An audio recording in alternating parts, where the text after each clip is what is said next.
우리가 이 유혹, 시험을 이길 수 있는 기도. 또 제법사 시험을 이기는 기도. 시험을 이기는 기도. 하나님 기도를 들으시고 기도를 응답해 주시고 기도로 우리의 모든 어려움을 이길 수 있는, 우리 교회가 지난 한 7, 8년 동안 하나님 안에 서 있었던 이유는 한 가지 법을 갖고 아닙니다. 기도하는 사람들이 더 늘어났기 때문에 하나님 우리를 지켜주신 줄 믿습니다. 기도예요. 오늘은 전호선 집사님과 앤드레스 사님이 만약에 찬양해 주실 것입니다. 찬양의 제목이 뭐냐면 약속이에요. 약속. 이 찬양 듣고 하나님께 주시는 약속, 오늘 좀 가사를 보면서 주님의 큰 힘을 얻기로 찬양해 주시겠습니다. 두려워 말라 놀라지 마라. 나는 너의 전능한 하나님이다. 언제 어디나 무슨 일에도 너와 함께 하리라. 내 손을 잡아 내 너를 지키라.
너의 병든몸 고쳐주리라. 같이 한번 잘 모르지만 가사 묵상 한번 잘 합시다.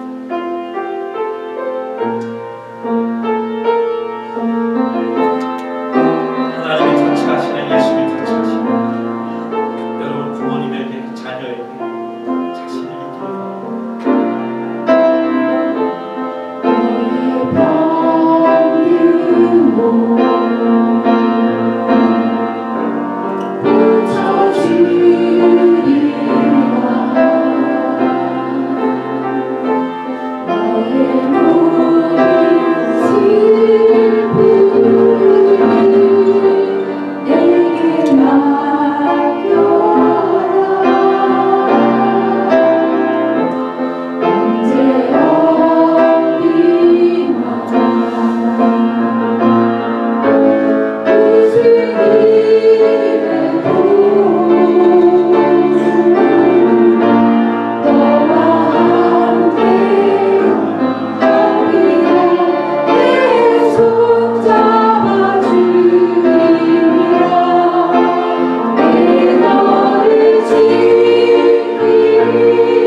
부모님, 우리 자녀, 형제 바쁘고 있는 분이 많이 있는데 우리 1분만 조용하게 기억나시는 분들 중복을 한번 해주시겠습니다. 기억나시는 분들.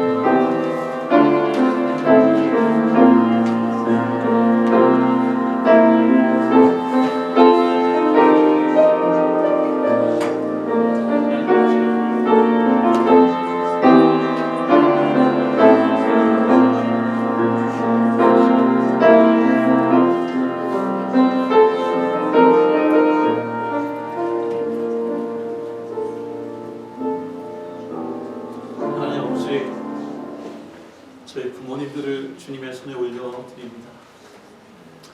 아버님과 어머님을 주님 붙잡아 주셔서 하나님이 치료의 광선을 비춰주셔서 아픈 곳을 고쳐주시고 약한 것은 강하게 해주시고 하나님 멈춰있는 것을 하나님이 정말 활발하게 움직일 수 있도록 성령님께서 치유하여 주시옵소서. 이 약속이 하나님 예수님의 약속이기 때문에 믿습니다. 의심하는 죄를 범하지 않도록 도와주시옵소서. 예수님의 이름으로 기도합니다. 아멘. 오늘은 유혹을 이기는 유혹에 빠지지 않는 그런 기도에 대해서 얘기를 하려고 합니다. 박사님 고맙습니다. 하나님 말씀입니다. 같이 읽겠습니다. 시작. 시험에 들지 않게 깨어 기도하라. 마음에는 오늘도 육신이 약하도다 하시고.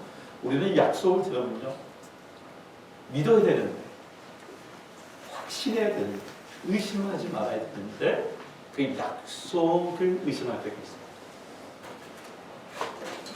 한번 설교하기 전에 이렇게 한번 여쭤보고 싶어요. 여러분, 예수님이 고쳐주신다 하면 고쳐주실 줄 믿습니다. 아멘. 예수님이 해결해 주신다고 하면 해결해 주실 줄 믿습니다. 아멘. 그 시간 때는요 다니엘서 보면 즉시 해주시는데 사탄이 그 기도가 우리에게 영향을 미치는 것을 방해하는데 기다린 자에게 그 역사가 약속이 이루어질 줄 믿습니다. 아멘. 아멘.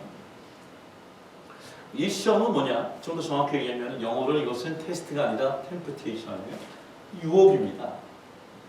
그래서 다른 성경 버전에 유혹에 빠지지 않도록 기도하라고 얘기합니다. 여러분, 제가 한번 얘기했어요. 우리 크리스천들은 성공을 위한 삶이 아니라 사명을 위한 삶이에요.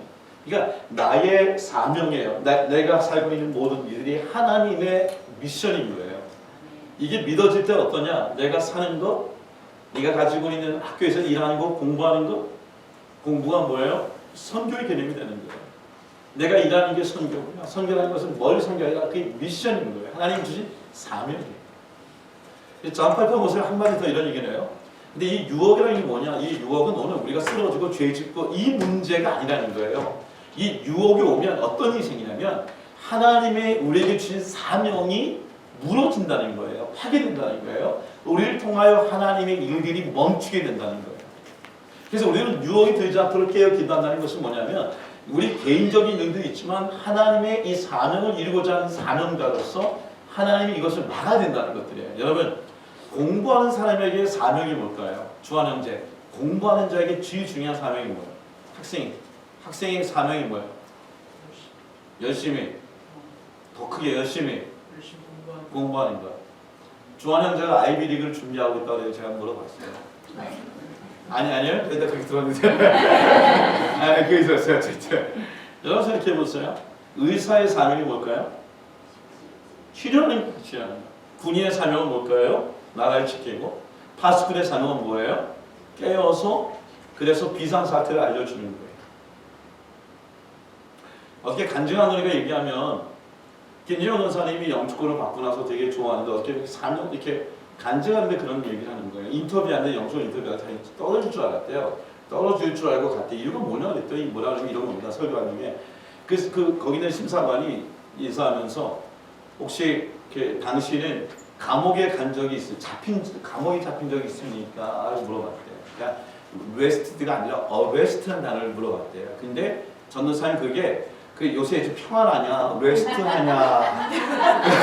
내가 Yes sir, I'm sure. 지금 감옥에 간 적이 있냐니까 Yes sir. 뭔가 이상하대. 싸한 분위기였다고 합니다. 그래서 내가 영어 공부 좀 할 걸. 저도 그런 적이 있어요. 미국에 와서 공부를 영어를 준비하고 왔는데 오래전 우리 장로님 들었겠지만 제가 와서 그런 거예요. 교회 와가지고 막 인사할 때 학생이 저한테 막 오면서 전도사님 키스미 그러는 거예요. 예쁜 여학생들이. 그래서 너무 놀라가지고 애들이 왜 그런가. 근데 남자들도 키스미 그러는 거예요. 이 동성애가 대단하구나 그랬는데 알고 보니까 키스미가 아니라 제가 가면 애들이 excuse me 왜 키스미로 들었던 거예요. 여러분 학생은 공부해야 돼요. 선생님은 잘 가르쳐야 돼요. 교수는 잘 가르치는 게 사역이잖아요. 그러니까 우리가 그것을 해야 되는데 하나님이 주신 이 사명을 못하게 만드는 게 템프테이션이에요. 그러면 우리 템프테이션에 대한 정의를 좀 이해하는데 좀 더 포괄적으로 크게 얘기하면 사실은 여러 가지 있을 거예요. 돈에 대한 거, 어떤 예물, 보물에 대한 거, 제가 일부러 요새 중국 사람을 이렇게 해서 중국도를 좀 넣었어요. 그래서 여러분 생각해 보세요. 다 이런 게 우리에게 하나님의 사명을 맡게 하는 유혹이라는 거예요. 최근에 가장 큰 유혹이 뭘까요? 그것은 뭐냐면 정말 오늘 우리가 갖고 있는 많은 아이들이 갖고 있는 가장 큰 문제가 아마 그래서 우리가 no Bible, no TV, no Bible, no 인터넷 아마 이걸로 인하여 하나님이 주신 사명을 우리가 무너뜨리고 있다는 것을 얘기합니다. 여러분 생각해 보세요. 자, 시험에 들지 않기 위해서는 어떻게 뭘 해야 될게요? 대답해 보세요. 깨요? 기도하는 거예요. 여러분 시험에 들지 않는 것은 우리가 생각한다고 해도 유혹에 안 빠지는 게 아니에요. 거꾸로 기도하지 않으면 유혹에 빠져요. 어려운 얘기지만 내가 생각을 안 하기로 결심을 하고 있더라도 유혹에 빠져요. 내가 크게 어떤 말씀으로 은혜를 받았다 할지라도 기도하지 않으면 우리가 시험에 빠져요. 지난 며칠 동안 시험에 빠졌던 사람들이 있을지 모르겠지만 우리가 아무리 우리가 말씀을 연구를 많이 해도요 기도하지 않으면 시험에 빠져요. 그래서 우리 계속 기도해야 돼요. 기도해야 돼요. 마태복음 26장 41절을 누구한테 했냐면 제자들에게 다 했다고 하지만 특별히 누구한테 얘기냐면 40절 보면 베드로에게 특별히 예수님이 하셨던 말씀이에요. 왜 하셨을까요? 41절 다음에 75절쯤에 가면 베드로가 넘어진 사건들을 보고 뭐라고 했냐면 베드로가 예수의 말씀에 답을기 전에 내가 세 번 나를 부인하라 하심이 생각나게 나서 밖에 나가서 뭐예요? 심히 통곡한 거예요. 그러니까 예수님이 여러 번 계실 때 제자 뭐래요? 베드로가 아니라고 나는 예수님이 절대로 부인하지 않겠다. 예수의 십자가에 내가 끝까지 따라가겠다고 얘기했지만 그가 기도해야 할 자리에 기도하지 않고 잠을 자고 그런 가운데에 시험에 들어 유혹에 빠질 수밖에 없었어요. 여러분 왜 깨어 기도해야 될까요? 왜 깨어서 기도해야 될까요? 베드로서 5장 18절 말씀입니다. 읽겠습니다. 시작. 배신하나 깨어 너희 대적 마귀가 오늘 사자같이 돌아다니며 삼킬 자를 찾나니. 그러니까 우리 가운데에 시험에 빠지는 길이 두 가지 있어요. 첫째는 뭐냐면은 우리가 기본적으로 우리의 죄성이 있어요. 내 안에 아담과 이브로 인하여 죄성으로 원죄로 태어나니까 내 안에 특별히 외부에 어떤 영향이 없더라도 내 안에 죄 짓는 일이에요. 특히 아이를 보면 알 수가 있어요. 또 하나 뭐냐면 내 안에는 괜찮게 박은데 바깥에 있는 사자들이 어떻게 해요? 바깥에 있는 마귀들이 사탄들이 우리 사자의 울음소리처럼 우리를 무너뜨리려고 하고 있다는 거예요. 그래서 그것에 우리가 한번 양보하기 시작하면 어쩌면 입을 디자인 우리가 보는 욕망 이 악한 욕망이 계속 우리를 지배하면 죄를 짓기 시작하고요. 그걸 허용하면 그 죄가 어떻게 됩니까? 오늘 영적인 죽음을 맛보게 되어 있어요. 그러니까 오늘 사탄으로부터 오는 일대에 우리 아이들이 한 것처럼 say no! 정말 절대 외치고 기도하고 깨어있지 않으면 그 누구도 어떤 누구도 기도하지 않으면 넘어질 수밖에 없다는 것입니다. 우리에게는 항상 두 가지의 음성이 들려요. 사탄의 음성과 성령의 음성. 어디에 우리의 마음을 두냐에 따라서 기도하면 성령의 음성이 들리고 기도하지 않으면 사탄의 음성이 더 크게 들리기 때문에 우리는 그 부분에 우리가 아무리 오늘 예배 드리고 은혜 받고 나가더라도 이런 일이 일어난다는 거예요. 제가 아직도 늘 생생해요. 저 아버님이 기도를 한 적이 있어요. 등대 기도원이다. 등대 기도원에 기도하고 사람들이 많이 옵니다. 그때는 이 마룻바닥이 쫙 깔려 있어가지고 신발을 찬장에 신발장에 다 넣고 들어오는데 기도할 때는 막 성령이 충만하고 뭐 그런 것 같아요. 막 그런데 진짜 기도한 사람이 아닌지를 판별하는 기준이 있어요. 제가 어렸을 때 그때 국민학생이었었거든요. 뭐냐면 딱 나가다가 이제 신발장에 복잡한 신발이 막 섞여요. 그 기도한 사람들은 그냥 찾아서 가는데 기도 안 할 때서 뭐냐면 죄송합니다. 제가 진짜 들었더니 아니 어떤 년이 내 신발을 가져갔어. 그러면서 제 신발 가져간 년을 죄송합니다. 제가 직접 들은 거예요. 제가 너무 그때 충격에 어떤 년이 내 신발을 가져가서 하면 좋은 신발이었나 봐요. 그 사람은 기도 안 했어요. 내가 볼 때 기도 안 했어요. 우리 예배 드리고 가다가도 금방 사탄은 우리를 그냥 잡아먹으려고 하기 때문에 한순간에 마음을 뺏길 수 있다는 거예요. 한순간에 우리가 이 다윗의 것처럼 교회가 한 방에 훅 끝나는 거예요. 기도하지 않으면 교회는 무너져요. 기도하지 않으면 가정이 무너져요. 기도하지 않으면 우리는 사탄에게 먹이 될 수밖에 없어요. 예수님께서도 유혹에 빠지지 않으시고 기도하셨어요. 좀 어려운 얘기예요. 아니 예수님이 시험에 들지 않고 기도해? 이 시험이라고 하는 거 우리와 예수님이 당하는 시험은 달라요. 차원이 달라요. 굉장히 어려운 것이어서 제가 설명을 막 하기 어려운데 잘 보세요. 예수님은 3번 기도하셨다고 합니다. 근데 기도할 때마다 내용이 달라져요. 기도가. 그러니까 기도하면 할수록 기도량이 채워진다는 얘기가 어른들이 얘기하는 그런 거예요. 기도하면 할수록 사탄이 무너지지 않는 일들이 생기는데 그 이유가 뭐냐? 예수님은 처음에 기도할 때 이 hearts of make this cup be taken from me. 나로부터 이 잔을 피하게 하소서 기도합니다. 근데 두 번째 기도는 그렇게 기도하지 않아요. 두 번째 가서 이제 기도하다 갔을 때는 뭐라고 기도하면 주님 이 잔이 내게서 지나갈 수 없거든요. 좀 더 나의 마음보다는 그 주님의 사명에 좀 더 포커스가 돼요. 그래서 마지막에 뭐냐 45절 보면 이 잔을 하나님께 감당할 수 있겠다고 얘기하고 담대히 주님의 십자가로 나아가는 예수를 보게 됩니다. 여러분 예수님도 이렇게 기도하고 십자가를 지러 간다면 우리가 일상 가운데의 시험에 빠지지 않기 위해서 어떻게 해야 될까?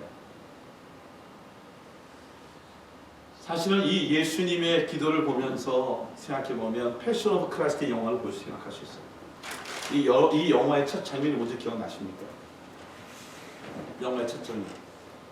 예수님이 겟세마네 동산에서 기도하시면서 영화가 시작합니다. 근데 그게 굉장히 기분 나빠서 레인 알 같은 느낌이죠. 왜냐하면 정말 음산하잖아요. 그리고 예수님이 기도할 때마다 어떤 일이 생기죠? 예수님 뒤에 보이지 않는 사탄이 계속 예수님을 배워요. 마치 우는 사자처럼 예수님을 무너뜨리기 위해서. 예수님을 무너뜨린다는 얘기는 뭐예요? 그것은 결국 우리가 죄인으로 영원히 남아있을 수밖에 없는 사탄의 자식으로 있을 수밖에 없는 그러나 예수님의 사명은 우리를 구원하게 오셨는데 예수님을 무너뜨리기 위하여 그런 가운데 있어요. 예수님이 이 부분을 갖고 심히 고민하며 기도하셨습니다. 다만 예수님이 자신의 십자가를 피할 수 있게 다른 기도의 내용이 뭘까? 참 어려운 건데요. 지난주 수요일날 예배에 그 겟세마네 동산을 갖고 수요 기도회 때 기도했다고 아마 그때 오신 분들은 확신이 있을 텐데, 예수님이 당한 시험과 우리가 당한 시험은 차원이 달라요. 그럼에도 불구하고 예수님 뭐죠? 예수님은 기도하세요. 예수님은 인간의 몸을 갖고 있지만 죄가 없으신 의로운 분이에요. 그게 뭐냐면 시험의 단계, 나중에 시험의 단계에 그 과정을 예수님은 처음부터 불락시키시고 우리의 죄, 인류의 죄를 완벽히 이루시는 게 예수님이세요. 예수님은 십자가가 두려워서 기도하신 것이 아니고 죄가 두려워서 기도하신 것이 아니라 바로 저와 여러분의 죄를 구원하시기 위해 기도하신 것이고, 그것을 이겨내시기 위해서 사탄과 죄를 대적한 것이 아니라 그 공의와 구원을 이루기 위해 기도하심에도 불구하고 시험에 들지 않도록 기도하셨어요. 여러분, 이 믿음이 여러분과 제가 있기를 주의 이름으로 축원합니다. 아멘. 우리 한번 존 맥건 목사님의 영상 정말 짧은데 여러분 굉장히 이펙트할 거예요. 예수님은 왜 시험을 받으셨을까? 한 남자가 갑자기 예배 중인지 모르지만 손을 들고 질문합니다. 예수님, 많은 시험이 있는데 왜 예수님은 성적인 유혹의 시험을 받았던 내용이 없나요? 이게 질문이었었어요. 그래서 예수님이 대를 존 맥건 목사님은 그레이스 커뮤니티 처치 목사님이신데요. 존 페퍼 목사님과 존 맥건 목사님이 이 미국 땅의 복음을 끌어가시는 목사님이십니다. 제가 설명하는 것보다 4분짜리인데 잠깐 보고 그다음에 설명해서 이어갈게요.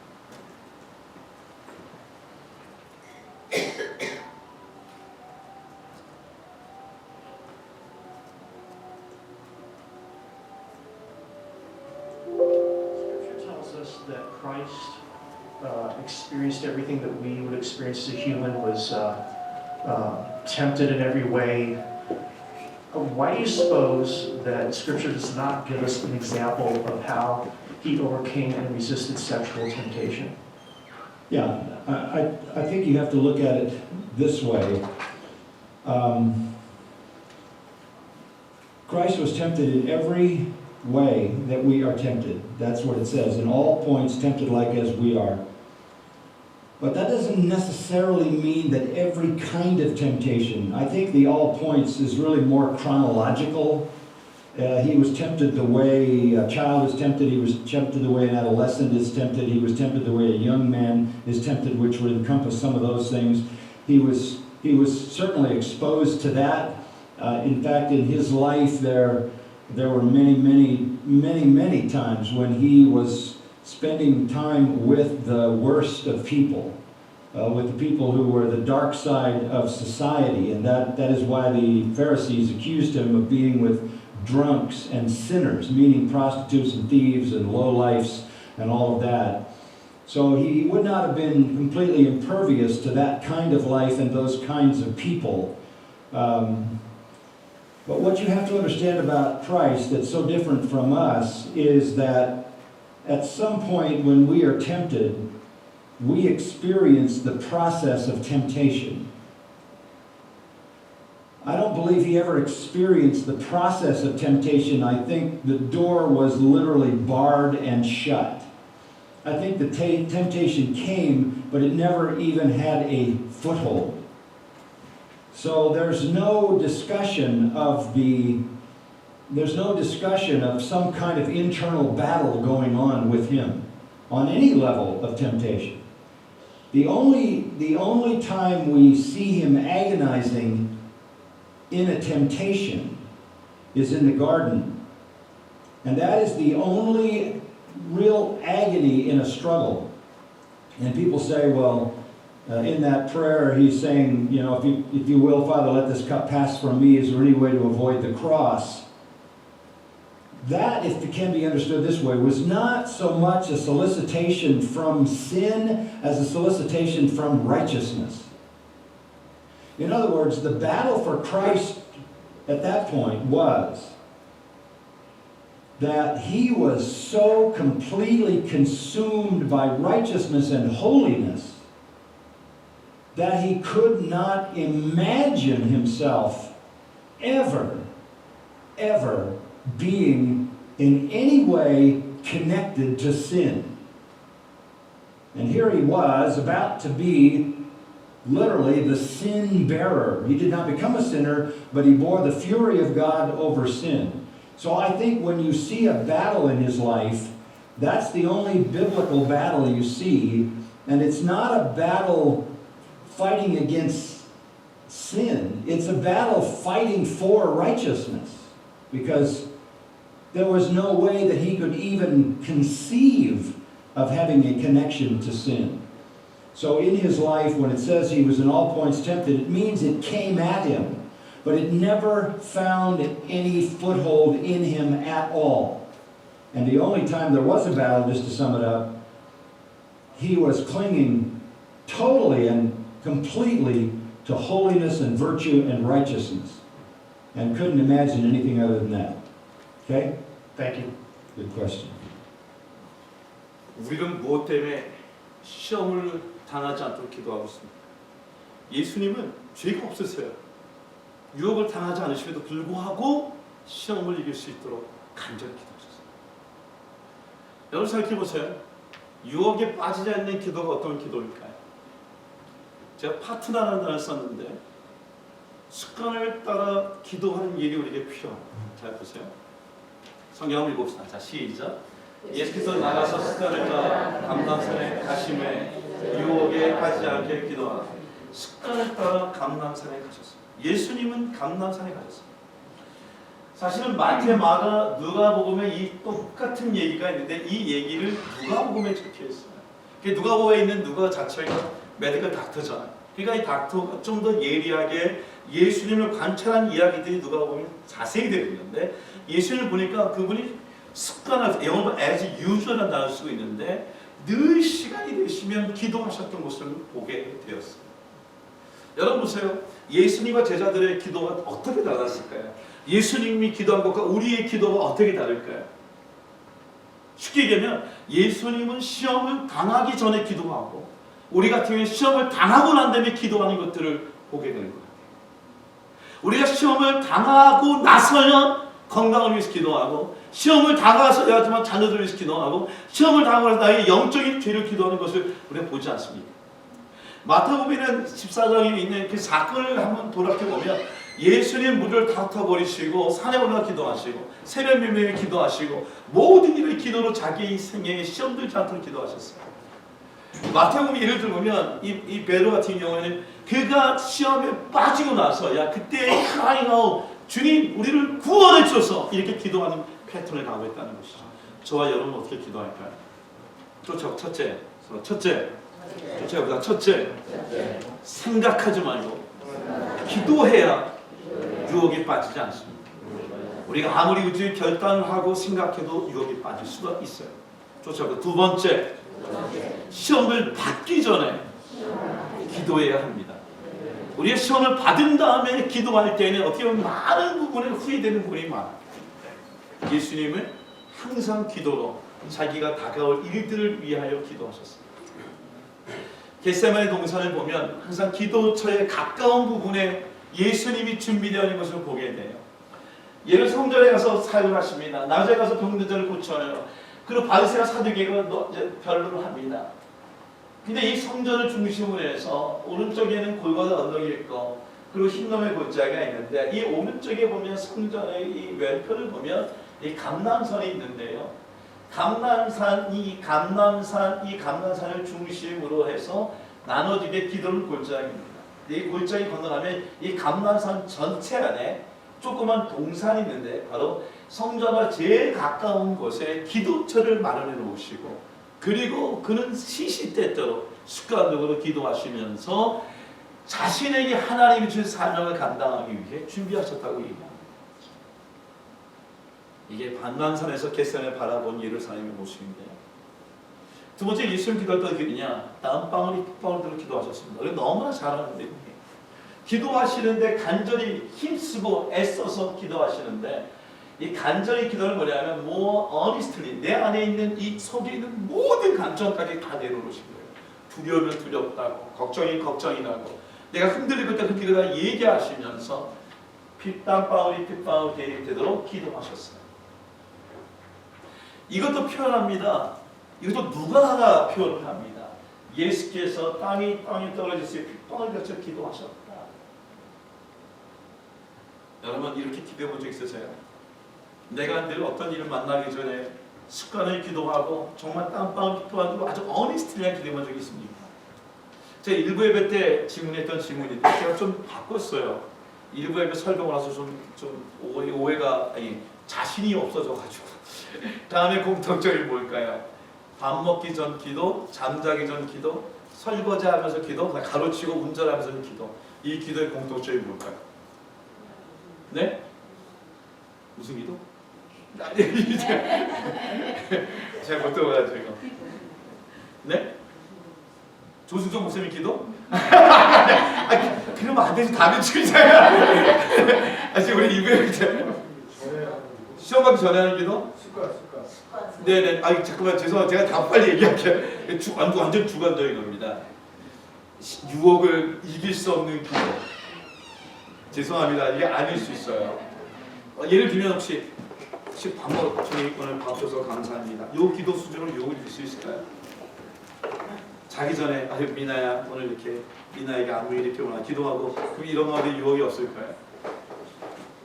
제 생각에는 이런 기도가 아니라 정말 땀방울 핏방울로 기도해야 된다라고 얘기해서 제가 조선준 목사한테 여쭤봤더니 운전하면서 기도를 빼달라고 해서 제가 이거는 가능하다고. 왜냐면 제가 이 부분은 제가 관리자가 아니고 조 목사의 관리자이기 때문에 노란 줄로 바꿨어요. 이건 그럴 수 있어요. 그럴 수 있어요. 그러니까 이렇게 일상적으로 우리가 그냥 하는 기도가 아니라 하나님 앞에 생명을 다해놓고 온 인류의 구원을 위해 내 자녀들의 구원을 위해 부모를 위해 기도하는 것을 얘기하고 싶은 거예요. 여러분 겟세마네 뜻이 뭘까요?